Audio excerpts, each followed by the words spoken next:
Hello, everybody. Welcome to another Comic Boom Comic Source collaboration. It's your DC Spotlight for the week of April 9th, 2025. Really solid week this week. A little bit of a smaller week overall. It's really interesting though because there's 9 books, right? So theoretically, we could talk about everything if our top five like didn't overlap at all. And that's almost the case. That is almost the case. There's only one book that is not in either of our top five, which is really interesting to me. Um, and yeah, it's not planned out at all, but really cool. So we'll be talking about just about every book in detail, and even the one that doesn't make our top five. I'm sure we'll spend a little time on. So, um, anyway, how did you think the week was overall, Rocky? I thought it was pretty good. I enjoyed this week. I'm trying to think. I can say that there wasn't a single comic this week that I thought sucked. Like really, I Yeah. enjoyed reading all of them. I enjoyed reading all of them, and some I really enjoyed. So, uh, and that even includes Fire and Ice, which I wasn't expecting to really. I wasn't expecting to actually have some laugh out loud moments. I actually was pleasantly surprised with Fire and Ice when Hell freezes over, as we'll get into it. So even though again, not every obviously not everyone can make respective top fives, but it still makes for an enjoyable week. Yeah, it's really interesting. And I typically don't do this. I've talked about it before, where I don't necessarily like to read ahead because then I get confused. Wait, what came out? What didn't? I don't want to accidentally let something slip. Um, but based on some interviews that I have coming up, I needed to do some reading ahead, and I was like, well, as long as I'm in the you know April 16th books. Oh, look, this is here. This is here. This is here. I ended up reading a bunch of those, and then I just continued on. So I've read most of the books for the rest of the month, and yeah, it's such a great time to be a DC Comics fan. Independents are going strong as well. It's a little sad to see it, and I actually had some conversations with some people at the recent WonderCon convention that I was at about what's. I hate to put it this way, but what's wrong with Marvel right now, Yeah. and why they just don't seem to be um, really up to the quality of the stories that we've become used to. And there's various reasons for that, and we're not going to get into it here. But um, I wish like comic shops and the comic industry, they need Marvel to do well. Marvel, especially because of the success of the MCU, right? It can bring people into comic shops. I don't. It's not like, oh, I love DC so much that I want Marvel to fail. No, I want Marvel to be going strong. I want them to be telling fantastic stories. I want them to be telling exciting stories that people want to show up for. Um, but it's even worse when people get excited to show up for something, and they show up and the quality is not there. And unfortunately, the quality in Marvel hasn't been there for a little while. And we every year when the Eisner nominations come out, and we go and we look, and there's hardly any Marvel books. And again, this isn't the only indicator, but this is the Academy Awards of the comic book industry, and they're going to recognize good content Yeah. and good comic stories and good writing and good artists, and you just don't see Marvel there now nominated for things, and that's telling, right? And whether that's fair or not, that's reality, and that's the perception, right? That's how people are perceiving Marvel, that they're not at the top of the game anymore, and it hurts everybody. It hurts DC, it hurts the comic industry overall, it hurts retailers. That's too bad. Like I'm when I want to read Marvel stuff right now, most of the time I'm going back and I'm reading old stuff. Not that I have that much time to read old stuff, but I've been trying to Yeah. make time. Like I want to do a big Ghost Rider reread. Yeah. I'm down to the point where I only need like 3 issues of the first volume of.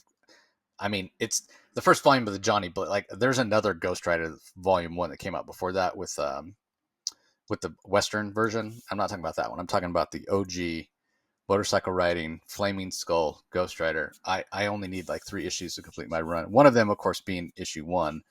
I do have a Marvel Spotlight 5, which I bought for 50 cents from a 50-cent bin back in like 1986.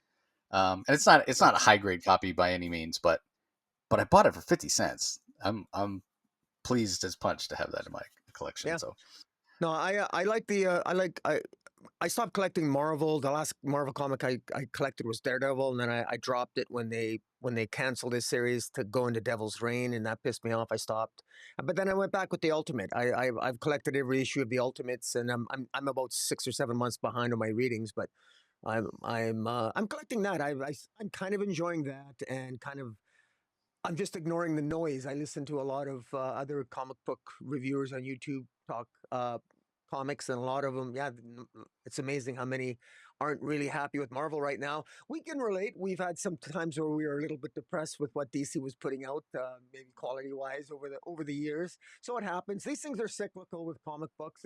It's up and down. It's like the stock market, both for quality and quantity and everything else. And so it's just one of those things. But if you're a speculator and you love back issues, Marvel seems to be the place to go. Currently, though, if you're a reader, DC seems to be the place to go, and the indie market. So uh, that's where we're at. Yeah. So, all right, let's go ahead and dive into the books for this week. First up, we have Fire and Ice When Hell Freezes Over, number one. This is by writer Joanne Starr with art by Stephen Byrne, Ariana Mayer on letters. Um, Stephen Byrne handling his own color work. Now, if I'm not mistaken, this is the same creative team that we had on the previous Fire and Ice. Was it Fire and Ice, like Visit Smallville? I can't remember exactly what it was. Something Fire and Ice Smallville. That was by Joanne Starr, and she's sort of picking up where she left off, while still making allowances for other things that have happened in between, like Absolute Power. So when this series actually starts off, we have Fire and Ice, and their powers have switched, and she's made Yeah. that sort of a focal point of the story. So um, something had to be last, and this comes in last for me. And that's not to say that it's bad, because as Rocky mentioned before, it kind of surprised him how much he enjoyed it. There were there were laugh out loud moments here, and I had some laugh out loud moments too. I love Elron the robot; he's hilarious. Um, Stephen Burns' art is really fantastic, and the sort of the plot twist on the end here, you could see it coming, but it was still really, really enjoyable. So, yeah, I'm really excited for the next issue, actually. Anyway, this makes your top five, Rocky. So give us your thoughts on it. Yeah, I was surprised how much I enjoyed this. I was the one when when the first Fire and Ice series came out. I was the one who was sort of like somewhat melancholy about it, because I wanted the very selfishly. I love the human target version. Tom King's human target version of Fire and Ice, which was more of a femme fatale approach, as opposed to what I thought was maybe a little bit more of a cartoonish approach to this to these characters. But to the credit of Joanne Starr, I mean, uh, I guess she made the story work, and enough so that it must have had enough of an audience that DC wanted to give it a sequel. And I actually like the premise of this far more. I find this more interesting. This is Fire and Ice When Hell Freezes Over. I actually even enjoy Stephen Burns' art. I quite like it. It's they, I guess I never appreciated the fact that I because you and I reviewed every issue of the first series. I actually know these characters. I actually was surprised how easily I fell back into this world, that I kind of told myself, or wanted to tell myself, that I wasn't a huge fan of it, but I found myself really. This made my top five. I actually put it in at number four because I thought I really I was surprised how much I enjoyed it. This is a fallout from Absolute Power. Fire and Ice's powers have been switched up here, and there's some hijinks here. Martha Kent. Remember, this is in Smallville. This is probably this is a year after the from the first series, and they've got a following now. They still own the hair salon, and there's Fire and Ice are now fixtures in Smallville. The townsfolk know them. Martha Kent is knows them quite well.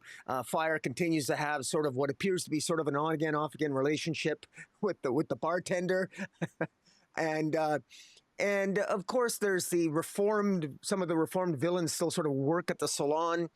And it actually works. And in this case, the Fire has a master plan, so they want to figure out a way to fix their powers that are all screwed up, and they end up having a party, and where they invite Zatanna and Black Canary, and um, and Zatanna's cousin by the name of Zach. And anyways, Fire makes the mistake of, while everybody is, Fire makes the mistake of going into Zatanna's magic hat and pulling out a monkey's paw, and I ends up doing up in, unintentionally, I think, doing something magical, and it ends up a Freaky Friday scenario where not only are their powers switched, but now they end up switching bodies. And there's I thought it was quite comical at the end with the Fire, of course, ends up in an intimate setting with the bartender, only to wake up in Ice's body. And again, this is the type of humor, quite frankly, Jace, that I wish we saw in Harley Quinn. If you were going to do this type of humor, where it's not so ridiculously absurd and out there that you can't get into the story. This is actually kind of a fun story. It's easy to follow. It's really good character work. It's consistent. It's got good pacing. The dialogue is decent. I quite enjoy it, and this is the type of stuff that if you're gonna do these kinds of stories, this is what, if Harley Quinn was a little bit more like this, I'd maybe be a little bit more into it, but it's not.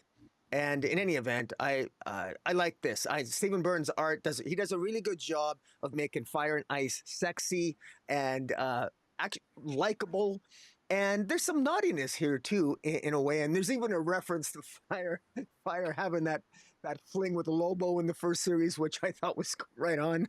So I like where there's that. I like when you have a Joanne Starr manages, along with Stephen Byrne's art, manages to find that right balance between dealing with maybe some adult humor, adult topics, and the art is just cartoony a little bit, but just adult enough that it works. As opposed to sometimes where the art can be a little bit too animated and feel too childish for adult like humor. This is a nice balance, and I really like that. Yeah, I don't always find that way over in how DC approaches Harley Quinn. So I really like the way this works, the way it works for this series. And yeah, so for putting a big smile on my face this week, this rank came in at number 4 for me. Do you have any comments yourself on it? Yeah, I might have been. I said it came in last. I was looking at my rankings when you were talking, and I realized I had 2 number 9s and I didn't have a number 8. So yeah, I'm gonna actually slot this in at number 8, and it could probably move up even a little bit higher because I agree with a lot of what you're saying. It was fun. I did have laugh out loud moments. My favorite moment is when they have the get together that you mentioned at the bar, which the fact that the bar is called Pour Decisions, but POUR, like you pour a drink, is just I love a good pun, and that's a fantastic pun. But they're having Yeah, karaoke night there, and the fact that Ma Kent, I mean, and this is a characterization for Martha Kent that I have never seen before. She's much more kind of spry and a little bit witty, and I love it. I'm yeah, here for it. Um, and she talks about how she's going to do a duet with Gorilla Grodd's sister. What's her name? Lena, right? Lena. right, yeah, Yeah.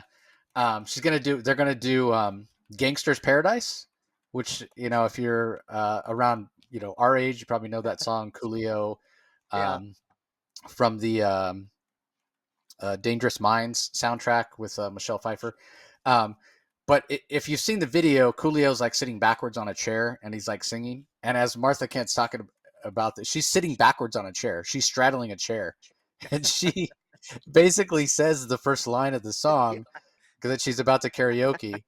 And again, it's a bit of nostalgia or whatever, but it was It just is. fun. It was just fun. And so yeah, and I've I always been a fan of Stephen Byrne ever since I saw Yeah, his art on Green Arrow when yeah, Benjamin Percy was writing it. So yeah, this is a lot of fun. This is a lot of fun. yeah, yeah. All right, Great stuff. up next we have Aquaman number 4. This is from writer Jeremy Adams. We have art by John Timms, colors by Rex Locust, letters by Dave Sharp. Um, this one is in both of our top 5. Comes in at number 4 for me. It comes in your top 3. It's interesting, when I had dinner with Jeremy recently, we were talking a little bit about Aquaman, and he was mentioning kind of his plans for the series and what have you, like when he was originally planning it out. And it's so exciting to get this kind of different take on Aquaman. In terms of, we last time we had Jeremy on to talk about Aquaman, he was talking about how he really feels like his personality isn't really that fleshed out, other than kind of stoic, quiet guy, who's kind of in the background, and that's really been Aquaman's MO for a long time, maybe for his entire career in a lot of ways, with a few exceptions. Obviously, the Peter David stuff in the '90s when he lost his hand and grew the long hair and the beard, and it was the '90s. It was everybody was grim and gritty. The only other time I can think of him really being a little more extroverted and outgoing would be in the Jerry Conway era of the Justice League, the Detroit League, as it's called, the Detroit era, where he was Yeah. actually the leader, and there was no Batman, no Superman, no Wonder Woman, and it was like Martian Manhunter and Aquaman and a bunch of also rans, Vibe and Gypsy and Steel, um, Yeah. and so he kind of was the most well known on the team, and that Yeah. that was an interesting era. Um, but other than that, yeah, he's been the guy that has been sort of relegated to the background. So giving him agency here, creating new mythos with the blue, much like the gray or the red or the green, and having the blue being cosmic, that he's out there. We don't know for sure if he's out in space or on another planet. We're not exactly sure where he is, but the blue extends beyond just Earth, is what we're seeing. And having Jeremy go back and bring in some characters like Orion and Lord of Atlantis, right? The sorcerer from back in the day, Yeah. Lori Lamaris as well. It's a lot of fun.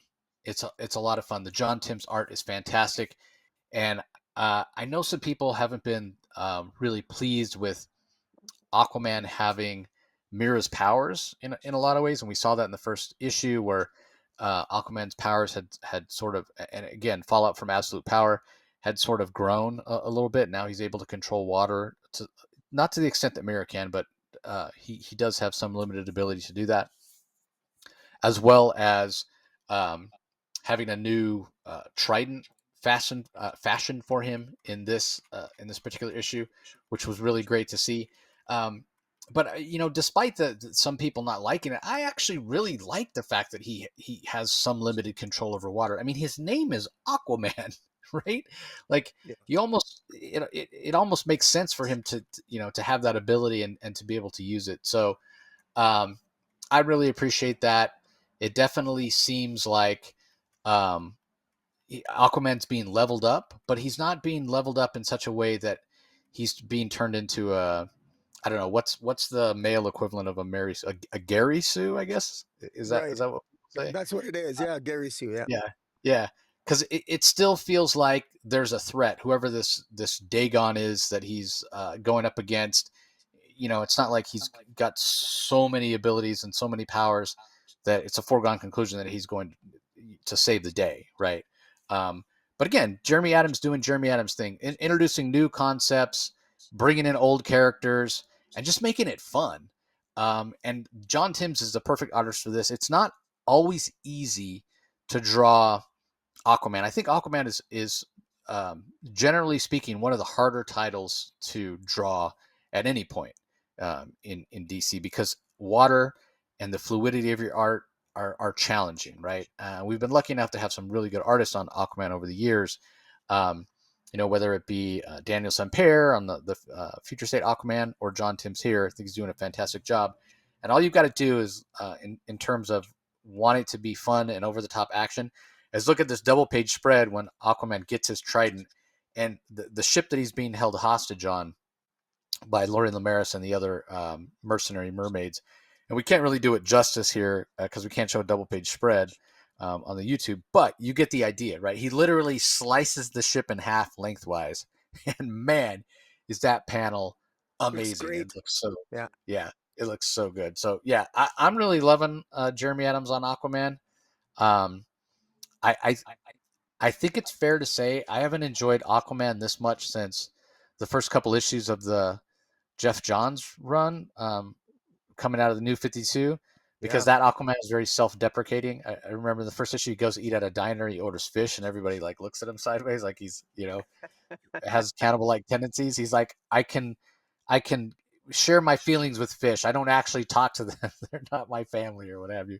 But yeah, this is the best Aquaman in a really long time. Which no surprise, right? I mean, for whether it's because Jeremy's kind of the same generation as you and I, um, and kind of loves the same characters and knows his DC continuity and knows his DC history. Um, but man, he just knocks it out of the park. Whether from Flash to Green Lantern and now Aquaman, Yeah. yeah, fantastic job. So, what are your thoughts Yeah. on it? Compliments again to Jeremy Adams. Fantastic job. It's funny. We haven't seen Mira in a while. Mira was in his opening issue. Mira's been kidnapped along with the rest of Atlantis. But I like the fact that he wants to incorporate Mira somehow, because Mira's not going to make an appearance until ultimately we know at some point she's going to be rescued by Aquaman. But he incorporates her in a dream sequence, and I like in the opening pages, and I think that's so brilliant. Aquaman, he remembers the first time he saw Mira, and then she was beautiful, and then it shows her, and then clearly it distorts into a nightmare because he wakes up and he realizes just dreaming, and of course he's held prisoner in the ship of Dagon's ship. That Laurie Lemaris who's looking for Dagon. Dagon, we are told. It's this is the blue is controlled. The blue is essentially Dagon's domain, as they call it, and Dagon controls the blue. And of course, Aquaman might be the prophesized dark tide that's going to come and basically take over the blue or free the blue from Dagon's power and control. And of course, you got Arion and the Lady of the Lake putting together a new weapon for Aquaman to use. It's just really well done. And that's kind of essentially it in terms of the substance of the story, but the rest is just cool action scenes. And you nailed it on that double page spread where Aquaman basically slices that ship right in half. I mean, you're incorporating essentially a space battle with an epic ship battle, and of course all in one, because you literally have the oceans of of various planets linked through the blue, through space. I mean, it's surprising why this hasn't been done before. But thank you, Jeremy Adams. Thank God he's the one that's spearheading it, because he's done this. He's done a really good job here. And while the plot hasn't necessarily moved all that far forward in this issue, I don't care, because John Timms, man, he's done a fantastic job. One final thing. We saw the Omega Gate, the Omega symbol of Darkseid at the beginning, where Aquaman went through. We now see an Alpha symbol, which is what Aquaman and Ariane and the Lady of the Lake went through. An Alpha symbol in how they access the blue, which I thought was interesting. So we have Alpha and the Omega, which is interesting, which is kind of cool. What does all that mean? Not really sure yet. I'm sure Jeremy's got something under his chest, and maybe I'll get it out of him when I talk to him this month when I go to Calgary Expo with Trevor, our friend Trevor, and hopefully going to be celebrating Trevor's birthday and of Dark Knight Nation. He's Trevor Lenkevich, our buddy, and we're all going to be going out. So I'm really hoping to actually have some drinks with a bunch of DC creators this month. So it's going to be a lot of fun. So I told Jeremy, he texted me. Hopefully I'll be able to buy him another steak dinner and convince him to have some alcohol. But we'll have to wait and Good see. luck. Yeah, yeah. Good luck. Good luck getting them to imbibe. Um, but yeah, sorry. I wish I could be there one of these days. Anyway, up next we have Batman and Robin issue number 20. This makes my top three. It doesn't make Rocky's top five. Um, but I thought it was a fantastic issue. Written by Philip Kennedy Johnson. Hugo Petrus does the art for the first three pages, which is actually excerpts from Thomas Wayne's journal, which are just pivotal. And I'll talk about that in a second. And then Miguel Mendoca handles a few pages of the present day sequence, and then we have Junie Ba that handles the majority of the issue, which is the adventures of Robin and Batman. And then Marcelo Maiello colors the whole thing expertly, and Steve Wands handles the letters. So I'm going to kind of go backwards here because I'm talking about the Junie Ba pages first. So Batman trying to find out where Robin is. We know at the end of last issue that Memento, this new villain that has roots in Batman's past when he was learning how to be a detective in Europe. Um, he's actually a new character that Phillip Kennedy Johnson has created, and a very fascinating one. We still aren't 100% of what his identity was back then. And if this return is the true Memento from back then, or if it's somebody else, a copycat, a ghost, a spirit, or what have you, because back when they solved the Memento case, supposedly solved it back in the day, when again Bruce was training with a detective in Europe, along with another young girl that was training alongside him, and that young girl has shown up years later here.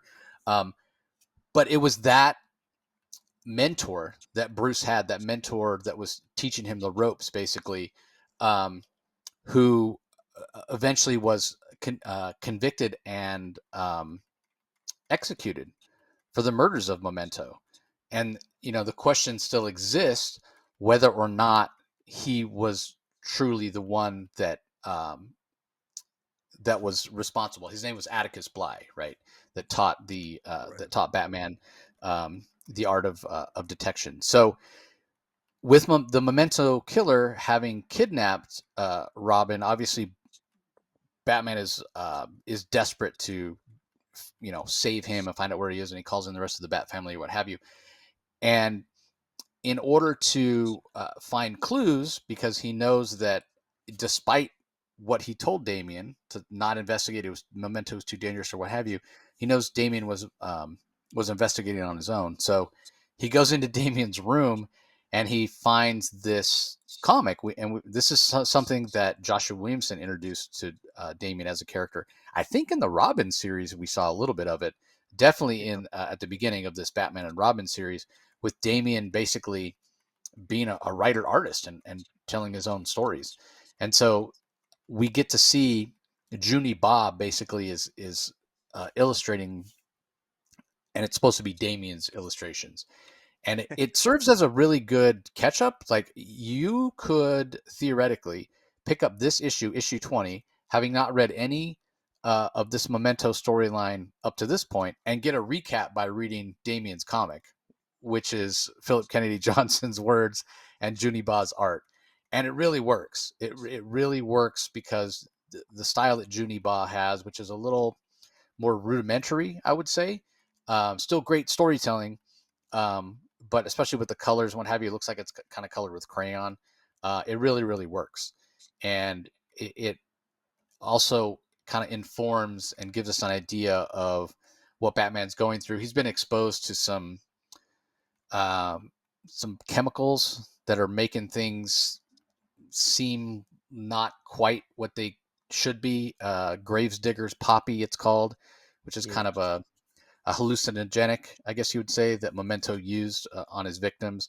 And so Batman's not sure, what's real and what's not real, and what have you. So I thought that worked really well as a recap. Plus, what we get here um, at toward the end of Damien's story or illustration here that's in his journal, the Adventures of Robin and Batman. And I love that Robin comes first, right? Because he's so egocentric. The Adventures of Robin and Batman. We get some callbacks to those first 3 pages that I was talking about, because we know recently that Damien has been reading his grandfather's journal, Thomas Wayne's journal, and this gives us insight. Not only does it call back and give us context or whatever, but it gives some insight into Damien's mind, because recently he had a young girl that he was trying to protect, that got hurt through what he feels was his carelessness or lack of attention to detail, and he feels guilty about that. And it seems like he wants to follow in his grandfather's path and become a doctor. So I love that. This is growth for Damien. This is fantastic character work from Phillip Kennedy Johnson.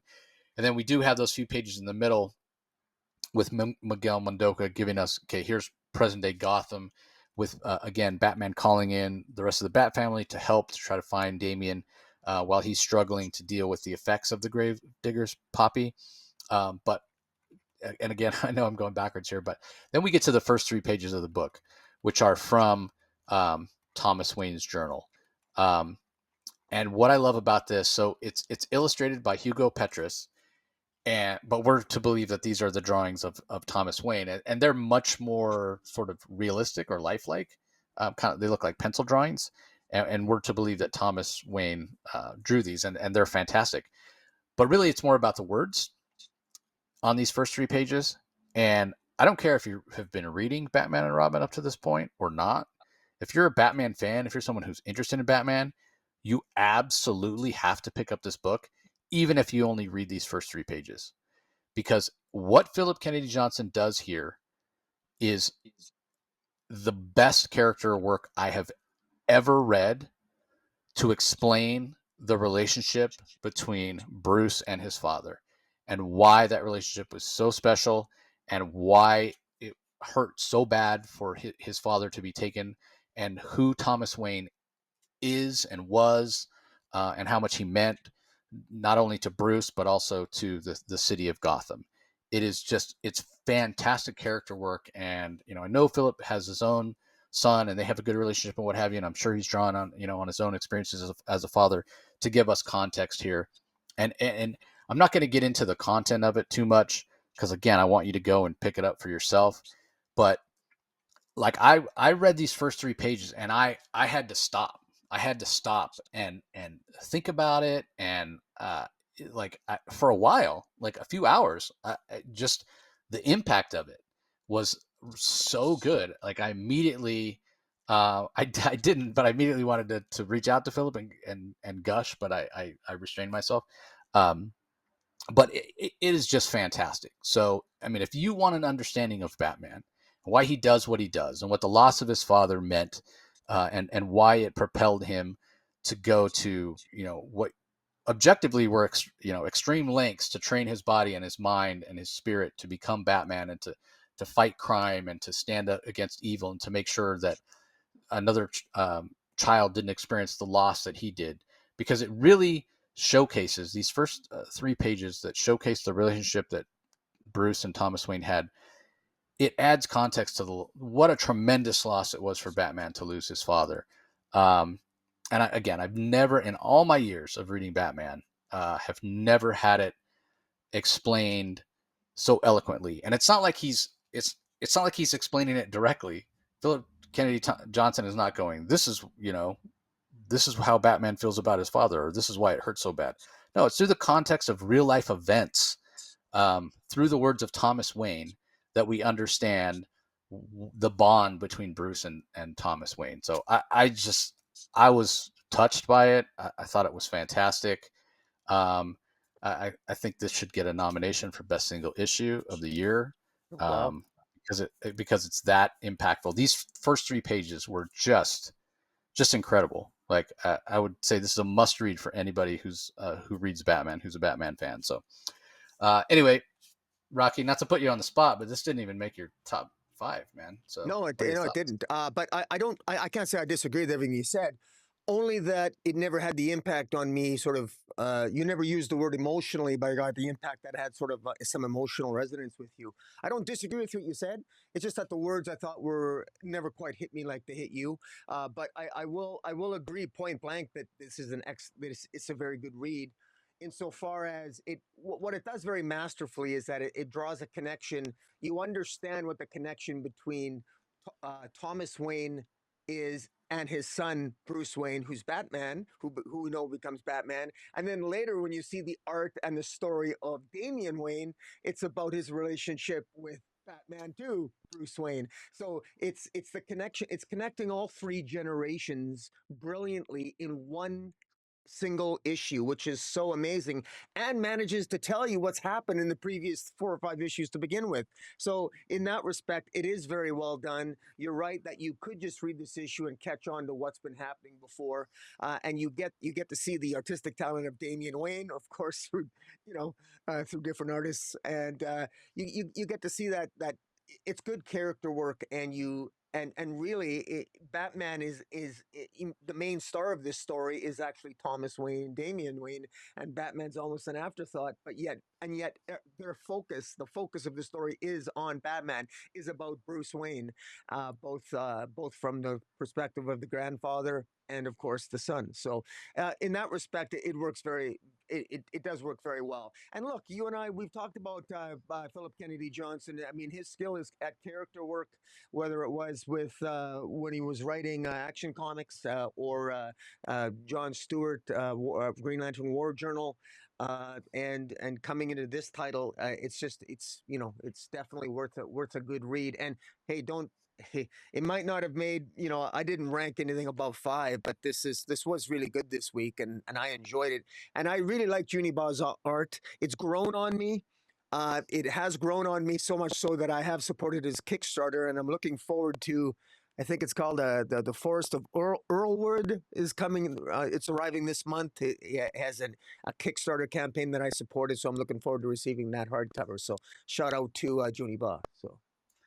Yeah, I wonder. I lost my own father. I wasn't as young as Bruce, but relatively young age. I wonder if that's what maybe that's the context that hits me a little harder. That's the beauty of All right. comics, It affects Yeah. us all differently. Yeah. Exactly. Up next, we have Batman Dark Patterns. We're up to issue number 5 on this. Um, this is from writer Dan Waters, Hayden Sherman on art, Triana Farrell on colors, Frank Stidovic handling the letters. This comes in at 7 for me. It didn't make your top 10 either. I don't really have much to say about it. It's a fine story, a little bit of a twist at the end. It is interesting because I mean, it's not labeled as Black Label. It's not, doesn't have that imprint, but clearly not in continuity, because these are supposed to be stories of Batman early in his career. And we see in this issue that the Scarface, the ventriloquist, has his tongue removed. Clearly, that's not the case in main continuity, but it plays into the story, and it's pretty interesting what happens here. And I'll leave it at that. I thought the Hayden Sherman art was fine, but ultimately it was just okay. It was just okay for me. So, anything to Yeah. add? Yeah, well, the Hayden Sherman art really stands out. And, there's another Dark Horse title that Hayden Sherman's doing the art on. And I got to tell you, every time I see his art, I actually love his art. And I actually find that as much as you know, uh, I find him an acquired taste on Absolute Wonder Woman. I'm so happy for him. Happy, wish him all the success. And he seems to be a workaholic. He seems to, I don't know, he seems to get a lot of his work done on time, unless he's did all this work. It's just collected over the months, and it happens to be all printed. But I'm seeing a lot of Hayden Sherman art lately.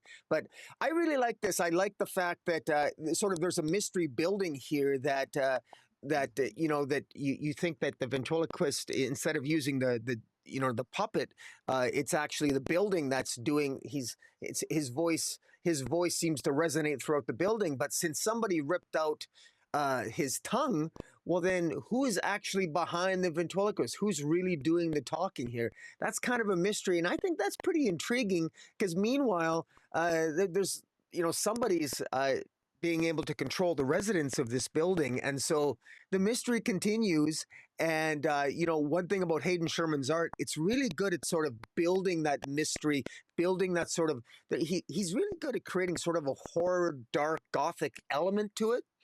And of course, we see elements of that with his Absolute Wonder Woman. And you can see why he was chosen for Absolute Wonder Woman, and where they were likely maybe trying to capture some of that feel with some of his art in these titles here. And it's clearly worked for Absolute Wonder Woman. Hey, man, you can't, the sales speak for itself. And yeah, this is a title that, even though it didn't make my top 5 either, it's, I do give it a shout out. And I do think it's one of the more interesting takes on the ventriloquist that than I've seen in a very well, I think arguably ever. Quite frankly, it's really interesting. I'm really curious to see where this is going. Yeah, I mean, that twist at the end was I did not see coming at all. Yeah, But leave it to Dan Waters, right? Like we've talked before. He's said it himself in his own words. His stuff tends to be a little weird, um, but he's been doing some fantastic superhero work on Nightwing, and this Batman Dark Patterns is sort of a perfect melding of his weird and his superhero. Um, with the wound man that we had in the first story that he and Hayden put together on this, and now with this interesting ventriloquist story. So, all right. Up next, we have Action Comics number 1085 from writer G. Willow Wilson, Gavin Goudry on art, colors by Trish Mulvihill, letters by Dave Sharp. Came in at number 5 for me. Didn't make your top 5. It's again kind of similar to Batman Dark Patterns. I gotta call out a little inconsistency here. It starts off in Wonder Woman. No, not Wonder Woman. Lois Lane. Lois Lane has been doing this, doing the research on a story about the Arctic, where they're trying to bring up seawater and refreeze it to repair the Arctic shelf because of all the climate change and harm to the environment or what have you. Which, of course, G. Willow Wilson would put that in her. She's very concerned about the environment, clearly, with what she does with Poison Ivy, and now this. But Lois is just a reporter, and she's getting her assignments from Perry White. Now, Perry White hasn't been the editor-in-chief of the Daily Planet for quite some time, so there is a little editor's note that says that this takes place before the events of Absolute Power. But we got to go back a lot further than that. Absolutely, we do. Yeah. When Perry White was still editor in chief, but whatever. It's a minor nitpick, right? It works for the story that needs to be told here. And so basically, Lois, she gets pulled off that story by Perry because he needs her to cover something locally because she has the contacts in City Hall. So Superman gets the assignment. Well, Clark Kent gets the assignment, right? And he goes to the Arctic, and somebody's sabotaging this research station. And to make a long story short, it turns out it's Kilgore, right? The cybernetic or machine-like menace of Kilgore, and why he's sabotaging it, I don't really know. But it's feels like a fun Superman story that you don't have to read anything else ahead of time to understand.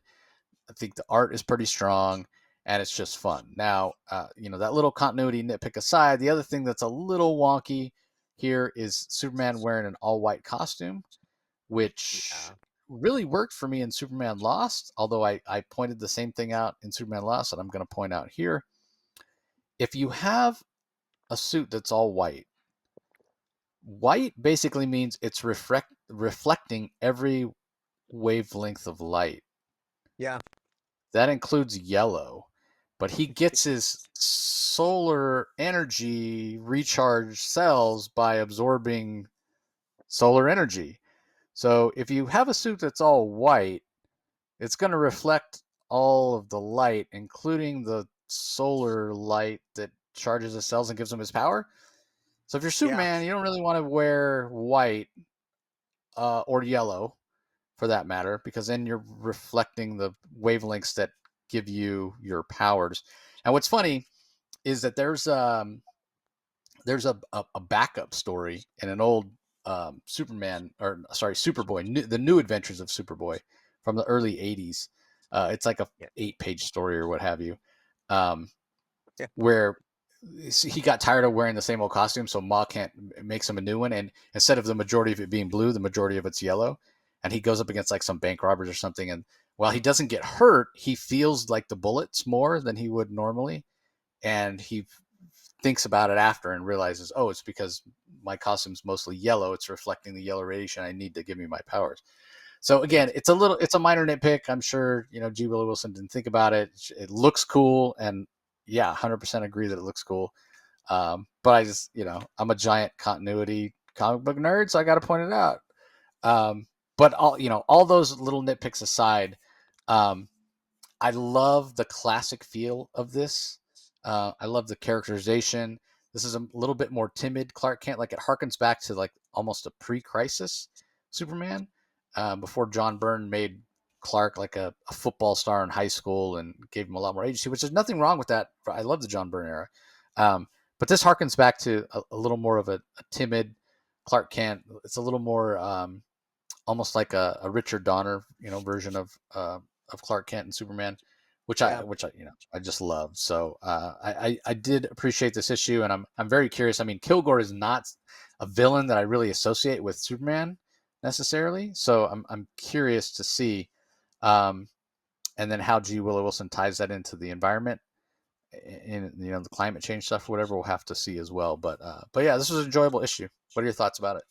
It's funny. I thought I was a little taken aback at first by how, Superman here, or pardon me, when he was Clark Kent, J. Willow Wilson scripts Clark as uh, they're married, and yet Clark is still sort of like the meek and mild. He even talks meek and mild to Lois when they're just talking to each other. He's very much in the Clark Kent character when he's talking to her as Clark Kent, and it doesn't look like anyone else is around. I thought that was interesting, that makes sense. But I thought, gee, because that's why I thought initially when I was reading the way that Clark was talking to Lois, I got the impression maybe this was before the time they were even married. Maybe Lois Yeah, doesn't me know he's too. Yeah, Superman at first, yeah, but then all of a sudden then it's clear he says we're married, and then I'm thinking like, well, why are you talking like you're not? Like, why are you talking like you're, like as if she doesn't, anyways. So it threw me a little bit, but it makes sense. I mean, I get it. Uh, and it made me feel good too. And by the way, I owe you a beer. Because a hell of a good shout out, because I was actually going to talk about that Superboy story, because I have it. I remember it well with the yellow, but yeah. you beat me to it. So I owe you a beer, my friend, or a whiskey, so to speak. But yeah, good call out. Yeah, you bet. But yeah, I thought this was a very good issue as well. And no, just J. Willow Wilson. I mean, she's been doing a bang up job on Poison Ivy, and it's nice to see her here over in Action Comics, being able to write a good feel good story, which is a decidedly different take than maybe the darker elements type of stories that she's telling over in Poison Ivy. Yeah, only us two giant DC comic nerds would remember that story from back from Yeah. back in the day with Superboy. I'm gonna look up the issue number, everybody. So if you're curious, I mean this comic it's the definition of a dollar book. You could definitely find it, and if you want to read it, it's and the first story um, is fun too. I'm pretty sure it has Nicholas Draper as the villain in the main story, and he eventually became the supervillain, the Jailer. Um, Mhm. but anyway, I'll look it up and I'll let you guys all know which issue that is if you want to go and track it down. Because I'm not going to have much to say about this next issue, which is Creature Commandos issue number 6 from writer David Dasmalchian, art by Jesus Huervas, Alex Guermas on colors, and Farron Delgado on letters. It makes Rocky's top 5, but it comes in last for me. And again, not that there's anything inherently wrong with it. I'm not the hugest fan of Jesus Huervas' art. It's not a very clean style. And these characters, this version of the Creature Commandos, it never really resonated with me. So I just didn't care enough about the characters to really invest in what was happening with the story. So anyway, give us your thoughts on it while I look up that Superboy issue. Yeah, I've been enjoying Creature Commandos pretty much from the beginning. I like David Dastmalchian. He's an actor who loves comic books, so what's not to love about that? This issue is it's the finale. It does end abruptly, so it was a little bit disappointing in that respect, because it seems like David tried to cram in a lot of story there and maybe didn't have enough space. I get the strong sense he would have loved to have had another 6 issues to really flesh out the story a little bit more. Uh, but I got to say that I still love seeing these characters.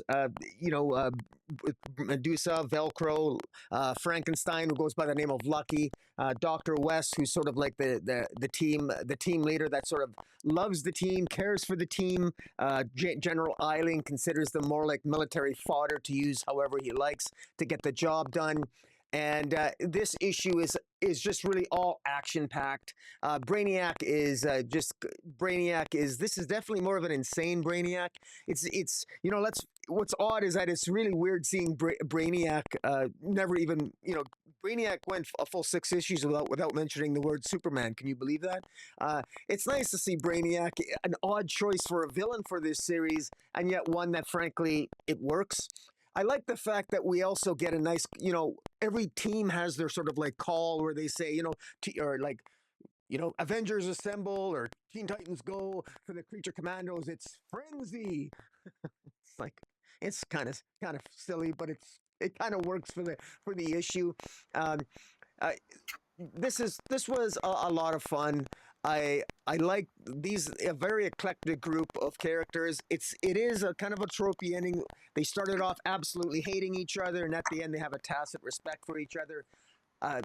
Dr. West utilizes the help of Zatanna to help because Zatanna at the opening of this story at the in issue 1, Zatanna was responsible in many ways for sort of what happened to the original iteration of the Creature Commandos, a lot of the terrible things that happened. So she kind of redeems herself here by actually helping to rescue the Creature Commandos from being fully at the mercy of the U.S. military, and ultimately she transports them to, I guess, their own realm, and it looks like basically the final few pages sort of shows that the creature commandos are essentially have their own new headquarters and where they're safe and they can plan to basically help other people and be non-judgmental because they're monsters and they know what it feels like to be judged as monsters, but they know that just because you might look a certain way, it doesn't mean that doesn't mean that just because you look like a monster doesn't mean you are. And what you are is defined by the quality of the character, not how you look. There's an obvious message here. It's easy. It's a timeless message, and it works. And anyways, I'm biased. I really enjoyed it, and it was I enjoyed it. Yeah. So it did make my I put it at number 5 this week for me.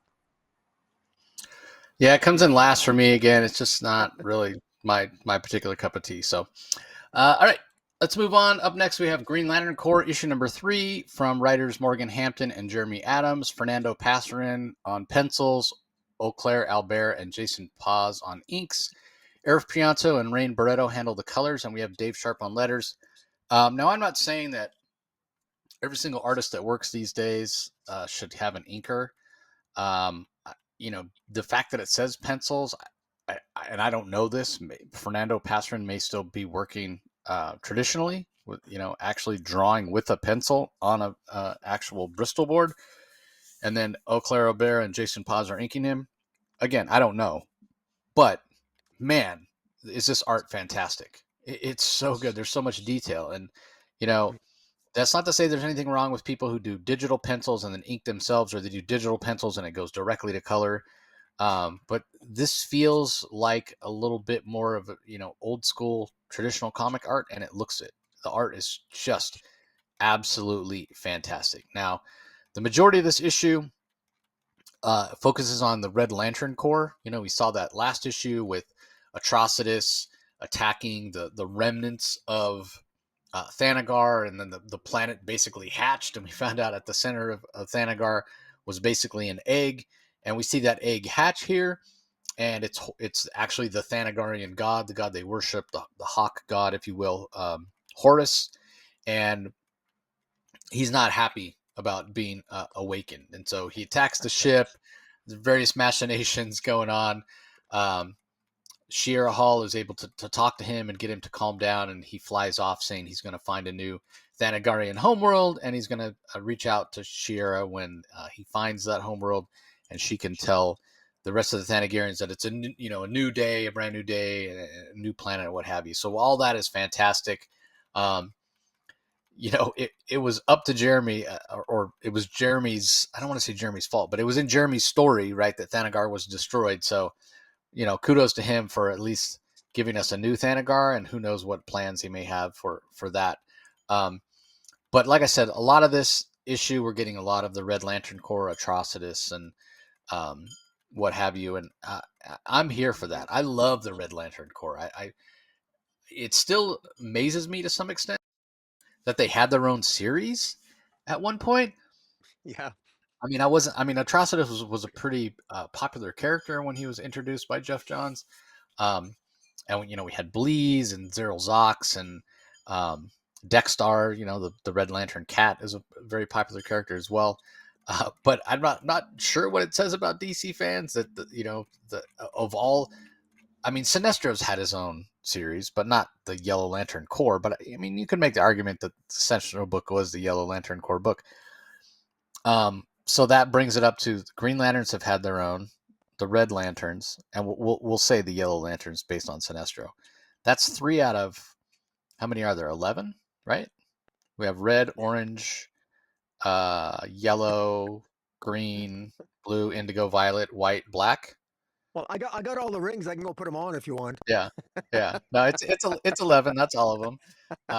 Yeah, the traditional 9 colors of the spectrum that we all know. um, as well as Black and White. Only three have had their own series, and of all of those, I mean, I'd love a Blue Lantern series because I love Saint Walker. He's probably my favorite non Green Lantern. Um, but I don't know what it says about DC fans that it's the Red Lanterns, the lantern spectrum or lantern color that's focused on anger that gets its own series. But again, this is fantastic. This is a John Stewart I can get behind as opposed to almost the fanboy version we got with Jeffrey Thorne. Um, I love the characterization for Cheryl Hall. I love seeing Dexstar. I love seeing Atrocitus. It's just really, really good storytelling. Um, and it does what Jeremy Adams does best. It sets up like future storylines while still moving the storyline that we're invested in forward, right? Because we do get Nathan Broom here. We do get um, the storyline that's tying into the Starbreaker. Because at the end of the day, they're not able to save the Red Lanterns. They're not able to keep them charged up. And if their rings, Red Lanterns, if their rings lose charge, they die. They actually die. So they end up having to take them to the Psi cells on Oa and put them in cryogenic hibernation. And of course, Atrocitus is saying, you could help more if you wanted to, but you're using this as an excuse to lock us away. Um, but in the meantime, we see Nathan Broom go to Isamalt, which is the homeworld of the Red Lanterns. And we see those Red Lanterns whose rings did run out of power, and their bodies, their skeletons are strewn about on the ground. And we see Nathan Broom go there and talk about the suffering, and perhaps this is where, because of all the death, that Starbreaker is going to build the Necro Lantern, or what have you. So it says next issue, Evil Star lurks in Necrocopia. So we'll see exactly what that means. But the cosmic sense of adventure, a lot of characters, gorgeous art. This is exactly what you want from a title that's called Green Lantern Corps. Right? It's not focused on any one character necessarily. You're getting a lot of different characters. You're getting a lot of different plot threads. And as usually the case, or has been the case so far in this era of the Green Lantern Corps, this thing is paced within an inch of its life. Like, it's so much is jammed in here, and I'm here for it. And the same is kind of true of the Green Lantern book itself. And I've read the next issue of Green Lantern, and oh man, you are not prepared for what's coming. You are not prepared for what's coming. I promise you. The Yeah. surprises in that book are unbelievable. So, Yeah. um, I, I talked about the um, the Jeremy Adams run of Flash, like surpassing so many other eras, um, and I, I, it didn't last long enough for me to say it's my favorite run of Flash ever. But it was approaching. It was on that trajectory to surpass the Jeff Johns era and the Mark Waid era of Flash for me. I don't know if it got. I would have to go back and reread Johns and Wade's runs.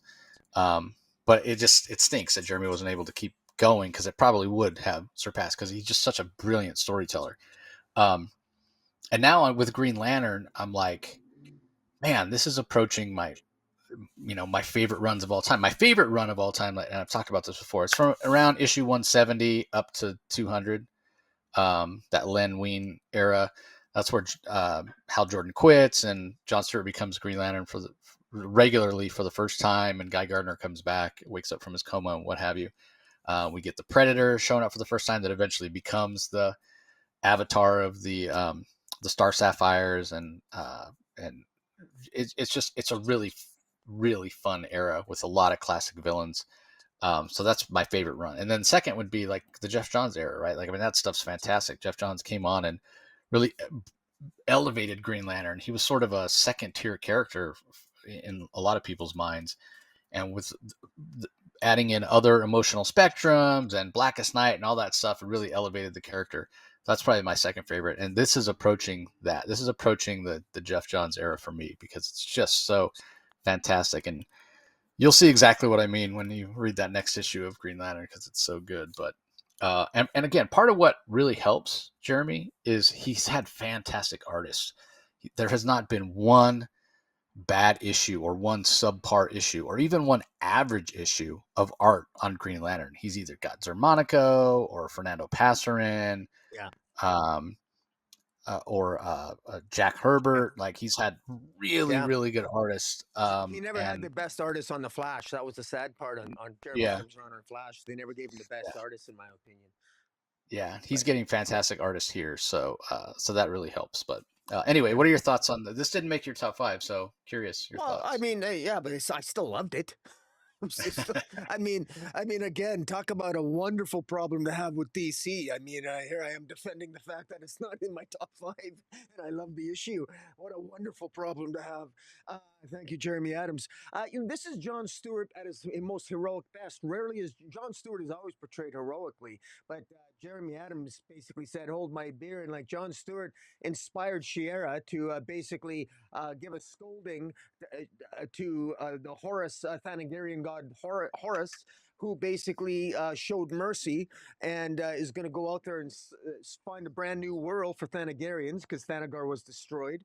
And Shira herself was inspired because she wanted to use lethal force and take out and kill the Red Lanterns because, God loves Shira. Shira doesn't need a Red Lantern ring to show her rage. she's Aquaman after all.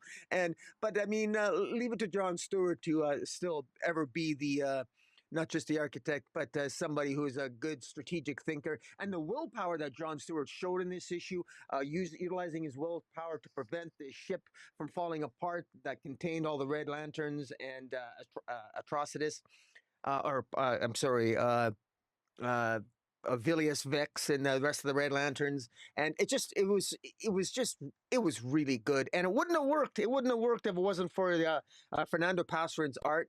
I think you sort of nailed it when you talked about maybe it's something to do with the inks. Auclair Albert and Jason Paz on the did the inking. There's something truly extraordinary with the combination of Passarin with those inkers on this issue. This is really epically well done. And it's just another example of how incredible it is when you have that pairing of a fantastic story with an artist.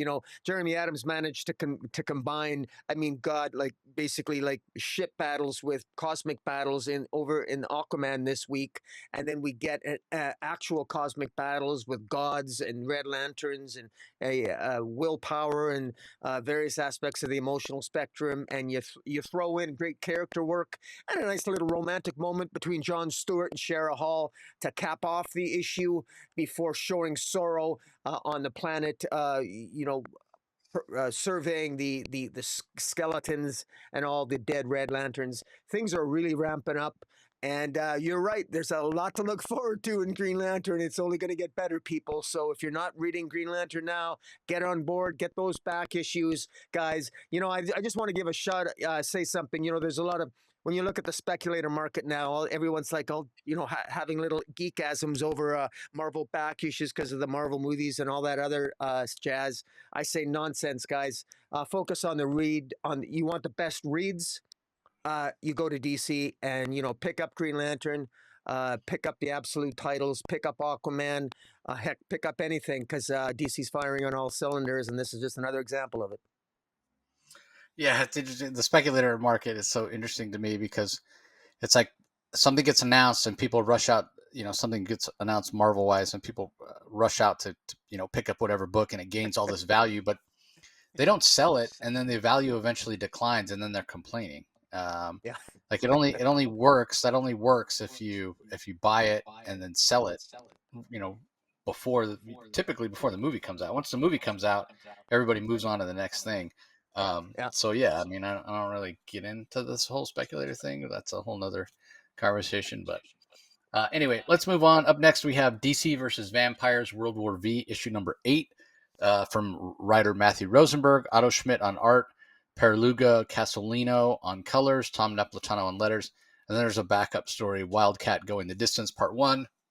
That's from writer Shane McCarthy, Fabio Veras on art, Francesco Segala on colors, and Lucas Gattoni on letters. This only came in at number 6 for me. I thought it was okay. I don't really have much to talk about it, although the one thing I will mention is at the end when a certain group of characters show up, and I'll let Rocky kind of give more detail on that. I love how much brighter it's colored um, when those characters show up. And I really loved the backup with Wildcat. That for me, that was more entertaining than the main story. But anyway, what are your thoughts on this? This makes your top Uh, five coming in at in your top three actually. It is, yeah, it is my top three. I put this, yeah, it's in my top three. You know, Matthew Rosenberg has done a good job here, really building up this story. I think this is for DC. This is quickly becoming. I think this is my favorite Matthew Rosenberg work at DC. He's done a lot of work at DC, quite frankly. If we review them all. And it's been sometimes, you know, when Matthew Rosenberg would do a 12-issue series, sometimes it felt like it would drag a little bit, but I will say that this is one that consistently entertains me, and I like the fact that with DCV Vampires, World War Five, he's really allowed to just go absolutely insane here and just do whatever the hell he wants, and it's such a great thing to see. And with Darkseid sort of entering this vampire world where there's this war between sort of superhuman vampires versus metahumans unaffected, and then you've got the vampire queen Barbara Gordon, and then you got Damien, who's sort of an anti-hero. He's in between, and then you got this miracle child born, the offspring of a vampiric Big Barda and Mr. Miracle, who was believed to be dead, but in fact isn't, is being hid by Mira, a vampiric Mira in Atlantis. And Darkseid, thinking that Aquaman killed this Mr. Miracle baby, kills Aquaman, and in the meantime, in a fit of anger, wants to wipe out the entire world. Uh, Meanwhile, John Constantine, who was believed to have been killed, is actually still alive and manages to be his aspects of his soul managed to be salvaged at the last minute, and he's got a last bit gambit as he communicates with Deadman to possess the body of this golden child, to speak to the powers that be, who are now coming together as a team, super vampires and superhumans, to defeat Darkseid. That's where this is really building. And what I love about this series, and this is combined with Otto Schmidt's art, is just perfect to set the ambiance and the mood. If you've been loving Otto Schmidt's art as I have, you've been loving it from the beginning because the art's been consistent throughout, at least in the main storyline, not the backups, which are usually by a different writer, different artist. But this has been really consistent. I love the rapport, the character work. Raza Ghul is Batman. We got Alfred, who is Green Lantern. And you've got Wonder Woman, a vampiric Wonder Woman, who is the captive of Darkseid, being tortured by Darkseid, taunting Darkseid as he continues to fail to find this miracle child. And I love the character work, particularly the banter between Ra's al Ghul and Alfred. And it just, for me, it works. And I find this because I've been with DCV Vampires from the beginning. Uh, I like the fact that I genuinely feel that anyone's on the pallet here to get killed at any moment. I feel that there's stakes here, and frankly, it's a really good dark side tale. And one of the things is I love the Absolute Universe, but it's going to be a while before, in the DC Absolute Universe, probably before we see Darkseid again. Let's face it, because he's really the ultimate big bad. But it's nice to see sort of classic a-hole Darkseid in these pages, being the classic a-hole Darkseid that we know and love. And it just really works. And it ends, of course, now in this particular issue, it ends on a cliffhanger because we've had Darkseid, of course, showing up with all his minions and the parademons, whose blood is actually deadly to the vampires. The new gods themselves show up at the end, and you mentioned something, and it's very interesting that they show up and suddenly the color palette on the comic changes, and that's really good because the new gods are from New Genesis, and it might even be that the new gods bring a new hope to a very dark vampiric world in this DCV Vampires universe. So I, again, this just puts a smile on my face. This series, it's been entertaining me issue in, issue out, and the one shots too have always never ceased to entertain me as well. So yeah, this is a high recommend for me. I quite enjoyed this. Yeah. What about the backup? Any thoughts? Yeah, the Wildcat. I sort of like. I didn't know.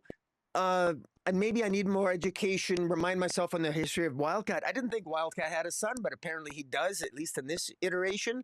And it's a tragic tale of Wildcat looking for his son. But I like the fact that he ends up wearing Batman's sort of mask, and he even drives a car with the bat symbol on it, and ends up ultimately, it's kind of it's a sort of a dark and foreboding tale, but ends illustrating what we know and love about Wild Ted Grant in any iteration is heroic, and you just can't keep a good man down, no matter how whenever he gets knocked down, he always gets back up. It really embodies this JSA's heroism, and I thought it did a really good job in that respect. So he's the same in many ways. He's perfectly cast and is the same in any iteration. And kudos to Shane McCarthy, the writer, did a good job capturing that, and Fabio Veras on the art. Yeah, I wasn't familiar. I'm not familiar with Shane McCarthy at all, but yeah, I thought he did a really, really good job. It captured the heart of Wildcat. I thought very, very well. So, Yeah. all right, last book we're going to talk about in detail. Absolute Batman #7 from writer Scott Snyder, art by Marcos Martin, colors by Muenza Vicente, Clayton Cowell on letters. This makes both of our top 5. Thought it was a really strong issue. What are your thoughts on it? Uh, this is Scott Snyder. I got to give him credit. I was not expecting a tale on Matches Malone. For a long time, Batman readers, we know that Matches Malone is actually just an identity that in the mainstream universe, Matches Malone is just an identity that Batman, Bruce Wayne, has basically created. And Matches Malone is always an undercover criminal with an identity created by Batman, and he uses his Matches Malone persona to infiltrate the underworld. And he's even created a backstory and a history for Matches Malone and relationships and everything. So he's done a lot of work over the decades. Matches Malone is a character that all of us Batman readers just know that when Batman needs to find out some information and scaring criminals is incapable of getting the job done, and it requires more in-depth undercover work, he would always incorporate, he would go undercover as Matches Malone.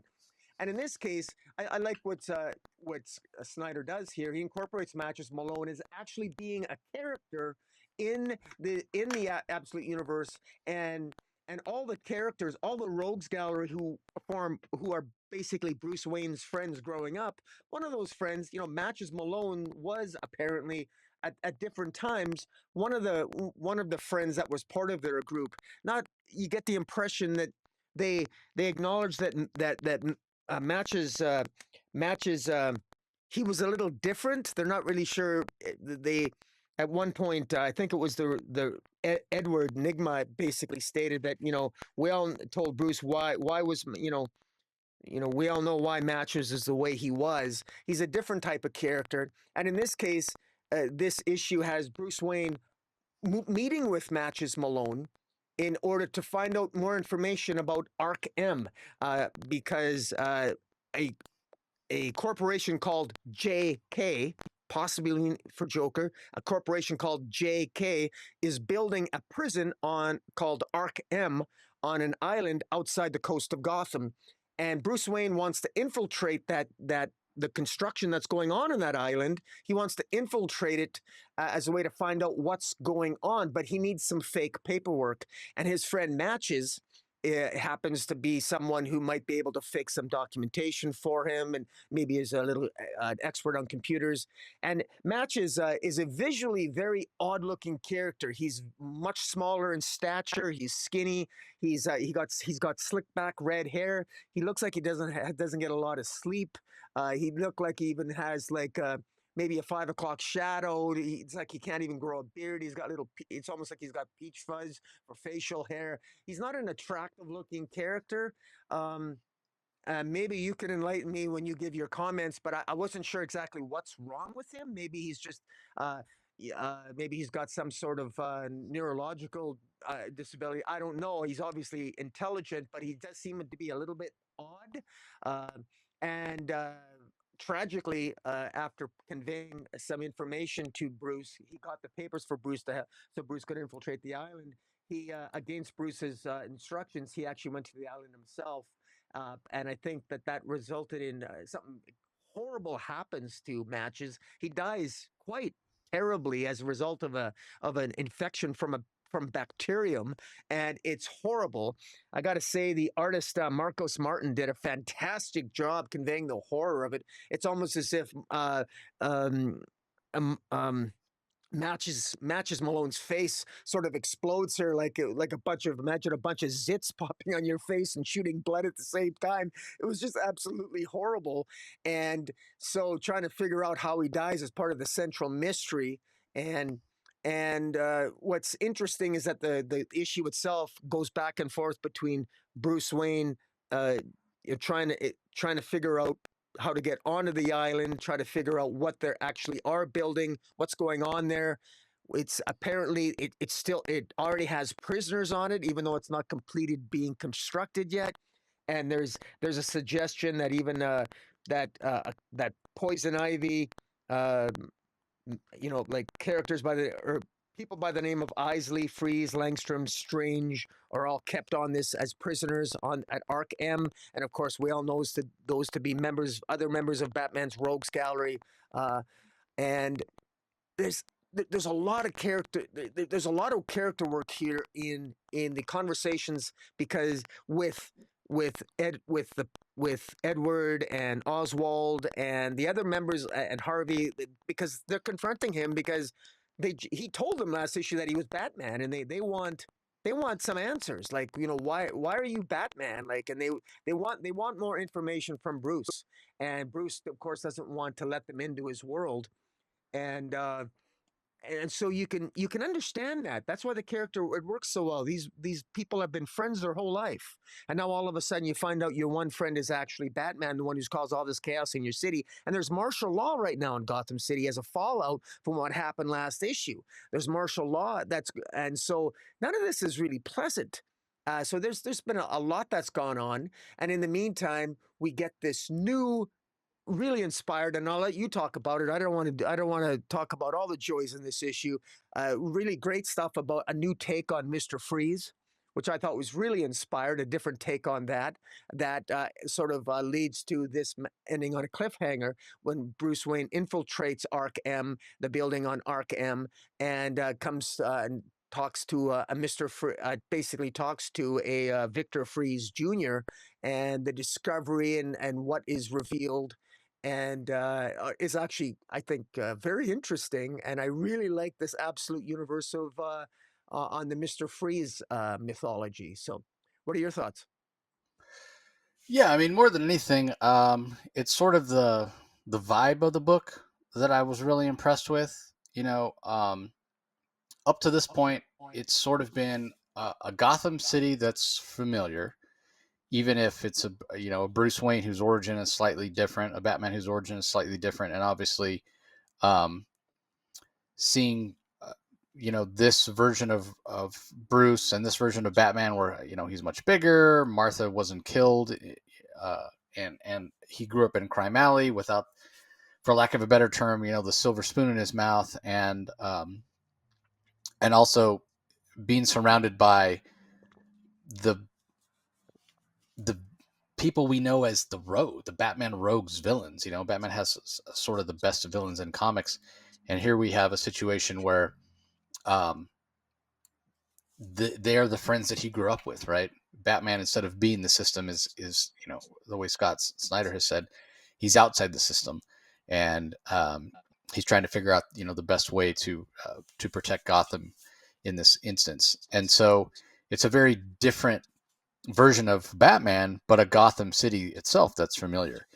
But it's been, in my opinion, a big budget action movie up to this point, right? Just tons of action, great art, and it's been a lot of fun. With this particular issue, as you mentioned, we get a lot more of that interaction between him and his friends. Friends that are at the actual Rogues Gallery, that are Edward Nigma, Riddler, Oswald Cobblepot, the Penguin, Waylon Jones, Killer Croc, Selena Kyle, Poison Ivy, Harvey Dent, Two Face. I mean, these are classic villains, right? That Batman goes against, and in this iteration, they're his friends. So that's really interesting, and getting a chance to see that dynamic is fun. The other part of the story, the other half of this story, as you mentioned, is this whole Arkham mystery. It does definitely seem like something to do with the Joker, the company that's building it with the JK. But from the way that Matches Malone died to this new version of Mr. Freeze, this is called Absolute Zero. When Mr. Freeze showed up, for those not familiar, he actually debuted. He was Mr. Zero, as in 0 degrees, as in freezing. Um, and so that's a different aspect of the character as well. So it's it's fun to see this version because it leans into a horror vibe. Now we all know that Scott Snyder is fantastic when it comes to writing horror, um, but you don't necessarily equate his Batman run with horror, right? It doesn't always work to do horrific Batman. Um, we've seen it succeed to varying degrees here or there with things like Batman Red Rain and the Arkham critically acclaimed Arkham series that Alan Moore did, or sorry, not Alan Moore, Grant Morrison, the graphic novel. But it's a subtle horror here because again, this is a Mr. Freeze who has something wrong with him, right? He's got his parents on ice. It's a Mr. Freeze that we get just the tiniest little hint of something being wrong with him at the beginning. And then we find out later, and we don't know how much of this is true because it's Mr. Freeze himself that's telling this to Bruce. But he had some sort of childhood disease, we're told, and his parents had to freeze him until a cure for that disease was found. And that's supposedly where we are here in this issue with him being, having been awakened from the ice, but now the tables have turned and his parents are the ones that are under deep freeze. But what was that? What was the bacteria or the virus or biological agent, whatever it might have been, that killed Matches Malone in that horrific fashion that Rocky described? Well, could it be that it's not necessarily where it came from, but when it came from, right? Because we know his parents were sort of researchers to some extent, going back and discovering things that were frozen from thousands, if not millions of years ago, what have you. So, did something in the ice infect Mr. Freeze? Who is he? He definitely is a Mr. Freeze, this absolute Mr. Freeze, who's more like a scarecrow. You know how the scarecrow is sort of spooky and malevolent and what have you. He's not like just a straightforward villain. That's kind of the vibe I'm getting from this Mr. Freeze. He's going to be more of a horror character, maybe even to the point of body horror.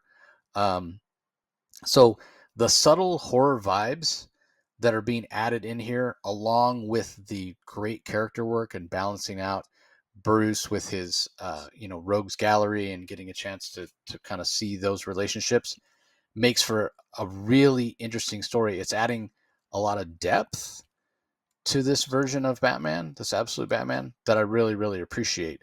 I wouldn't say that the depth was necessarily missing from the first 6 issues of the run, but I don't think it was as apparent as something like Absolute Superman, where Jason Aaron was doing such fantastic world building that it was adding a lot of layers. So that's sort of what Absolute Batman is doing here. What Scott Snyder and Marcos Martin are doing to Absolute Batman here, they're adding layers and complexity to the story by bringing in the relationships with his friends, by bringing in the little bit of a horror vibe.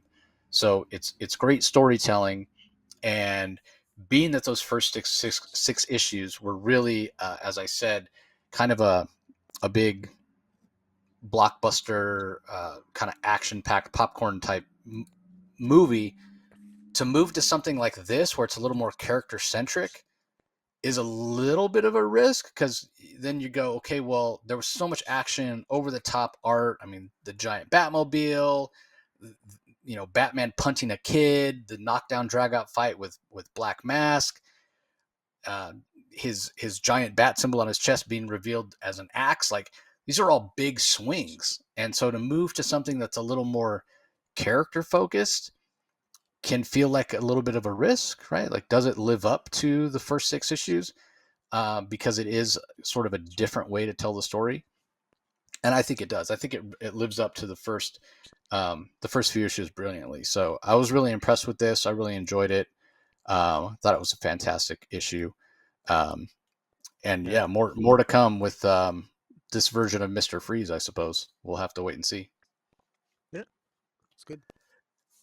All right. Well, that does it for the single issues that we're going to talk about. In fact, I think that's all the single issues that were out this week, Yeah. other than some reprints. So, as far as collected editions, we have DC's Finest Batgirl, Nobody Dies Tonight, which collects a bunch of issues of the Cassandra Cain um, Batgirl series that were written by Kelly Puckett, who I had forgotten that Kelly Puckett even wrote a book. Kelly Puckett Oh, yeah. was highly involved in Yes. um, in the Bat family at one time, but I don't even know if he writes comics anymore. But anyway, that collection is out if you are so inclined.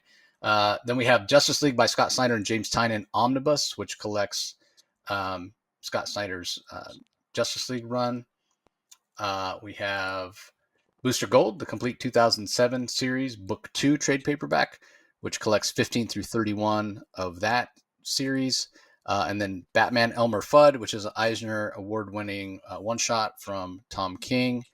And art is by Byron Vaughns and Lee Weeks. That has a hardcover coming out. And then there's an Absolute Green Lantern, the Sinestro Corps hardcover, which collects the Sinestro Corps war from Jeff Johns' Green Lantern run that we were talking about earlier today. Other writers on that, Dave Gibbons and Peter J. Tomasi. Most of the art is by Yvonne Reis, but Ethan Von Sciver and Patrick Gleason do some art on that as well.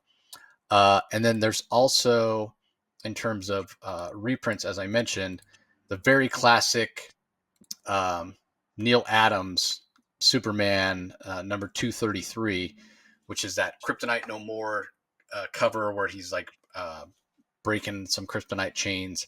That's getting a facsimile edition with the regular cover, and then that regular cover as foil. And then there's also like a Superpowers version, like looks like a Superpowers action figure that's coming out as well. So I'm probably going to have to pick up. I think I'm missing that issue. I don't think I have that issue for my run, not for any particular reason. Yeah. But that It's Superpowers beautiful cover. shape. I have a reading copy of it, but Uh, yeah, I yeah. might pick it up just for the heck of it. I don't know if I would do the foil, but I definitely want to pick up that Superpowers version of it, the Superpower action um, figure version, because it just looks really really cool. So Yeah. anyway, that does it for the other collected editions and reprints that are coming out this week. Book of the week, Rocky. Easy choice, hard choice. What are your thoughts? Uh, well, yeah, it's well, with honorable mention to Jeremy Adams between his Aquaman and Green Lantern Corps, which were absolutely fantastic. The one that I just stood out for me is, if I'm being blunt, it's Absolute Batman number 7. I really liked it. I thought it was just excellent, and so that I have to go with that with honorable mention to with Aquaman at a solid number 2. And honorable mention maybe, even though Green Lantern Corps wasn't in my top 5, it was still pretty damn good as well. What about yourself? Yeah, so top 3 for me. I went with Absolute Batman at number 3, which it was really close between 2 and 3 for me, Mhm. but just narrowly edging out Absolute Batman. Number 7 was Green Lantern Corps. Number 3 comes in second place for me, partly because of the art. I thought the art was fantastic, and a lot because I love the Red Lantern Corps, and getting a chance to see them was fun. And then I had to go with Batman and Robin 20 as my number 1, Oh, just based interesting. on the incredible, Yeah. just the incredible character work that Phillip Kennedy Johnson is bringing to that series. Um, like really interesting. I never would have even considered Damian Wayne as a doctor, following in his grandfather's footsteps. Like that is just, and you know, it's not the first time it's been brought up in PKJ's run. Um, but having the context of the relationship between Bruce and his father, the relationship between Damian and Bruce, and getting to sort of see Damian's thoughts in that Robin and Batman Adventures comic book story that he wrote was fantastic. So that gets my pick. So that's going to do it for this episode, everybody. As I mentioned, I've read a lot of what's coming up this month from DC. It's going to be a fantastic month. And the reason for that is because I have a lot of interviews coming up. Summer of Superman, which I still haven't gotten that article out, but it should be out soon. But I'm going to be talking to Dan Slott and Mark Waid about Summer of Superman and what's coming up there. I'm going to be talking to Al Ewing about his upcoming Detective Comics annual, which is going to be out this month. So look for those. And there's other interviews that are dropping as well. So be sure you're checking out the Comic Source YouTube channel. Just head over to YouTube, do a search for the Comic Source, like, comment, subscribe, ring that notification bell so you know when things are coming out. And if you want to listen to all the content audio only, just head over to your favorite podcasting app or platform, do a search for the Comic Source and subscribe. As far as the DC Spotlight, comes out every week on Rocky's channel, Comic Space Boom ! On his YouTube channel. Again, like, comment, subscribe, ring that notification bell so you know when new content comes out. So that's going to do it for this episode, everybody. We appreciate you joining as always, and we'll talk to you next time. Catch you later.